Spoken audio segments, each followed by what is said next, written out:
Okay. Yeah, it's pretty bad. So as for the stance of the Workers' Party, right, they're essentially centre right.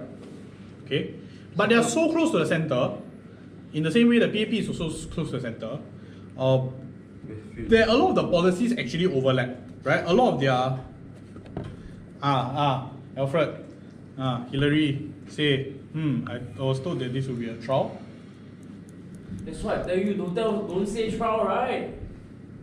We can do one trial session also must pay one. Okay, settle. It's not free. Hello, we did the diagnostic free already. How much free thing she want? Ask her go and die lah.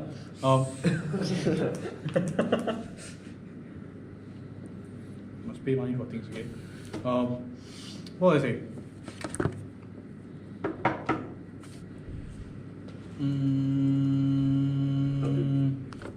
The similarities of Yeah. So one criticism of the Workers' Party is that they are often so similar in terms of the policies proposed to the PAP that it becomes hard to distinguish.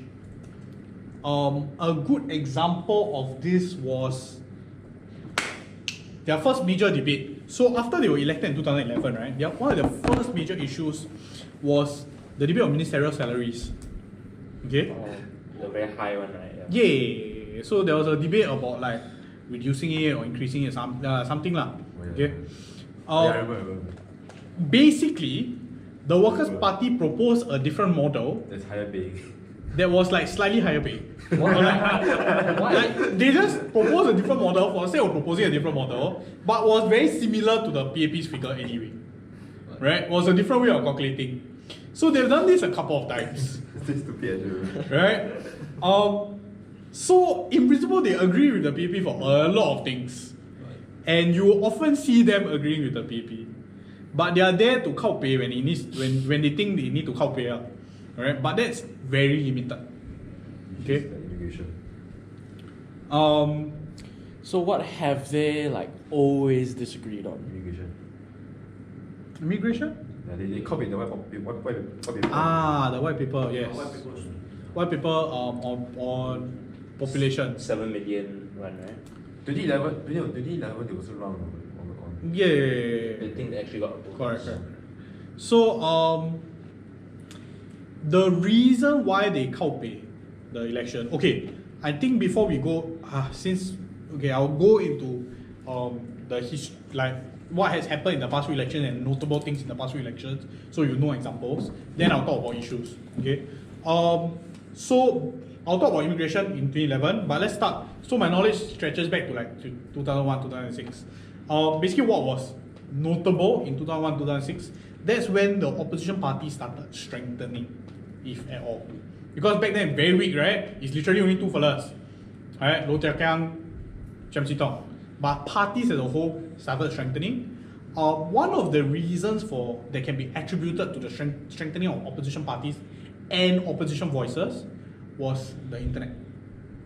If you think back, that was when the internet started becoming available and accessible. And that's when people started having access to diversity of voices. Like the Online Citizen, if I'm not mistaken, was set up in like 2004, 5, 6, somewhere around there. Yeah. Right?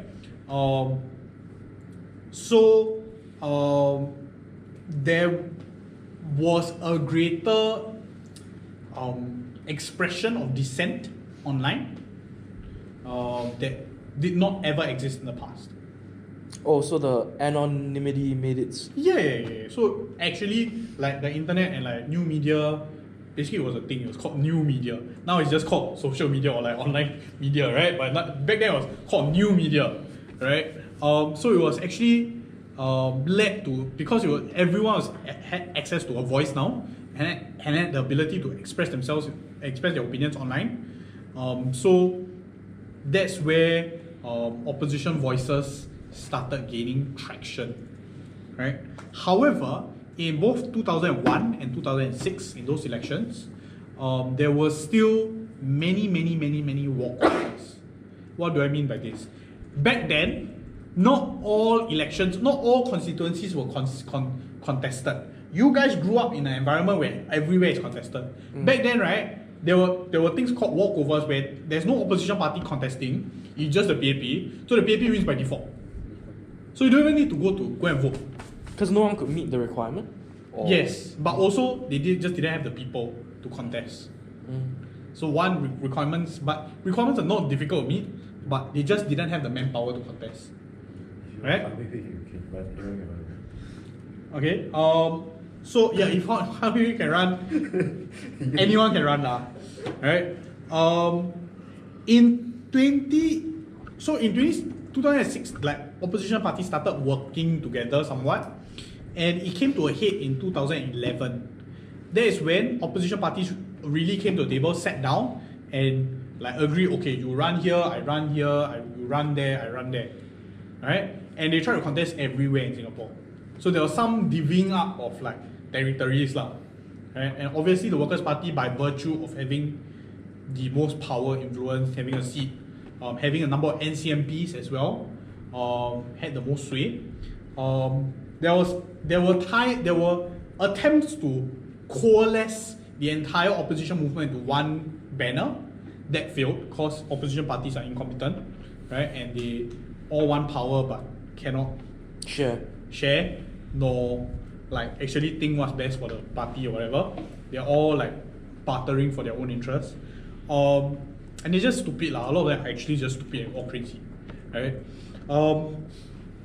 So in 2011, that's when it was somewhat successful. There was some negotiation lah, right? Although the Workers' Party dominated it and then just told everyone, fuck off, I want to contest here.